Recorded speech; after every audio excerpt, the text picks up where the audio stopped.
Want perfectly balanced photos with improved highlights and shadows on your Canon camera?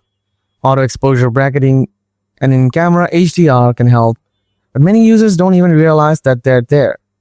They're easy to use and can make a huge difference in tricky lighting situations. Let's set them up right now. First, turn on your camera. Set the mode dial to P, TV, AV, or M. AEB is available in these modes. Then press on the menu button.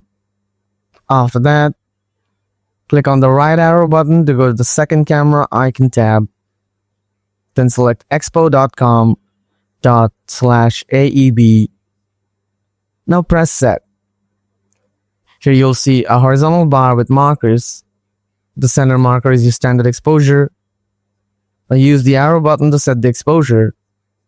Exposure differences up to ±2 stops in 1 out of 3 stop increments.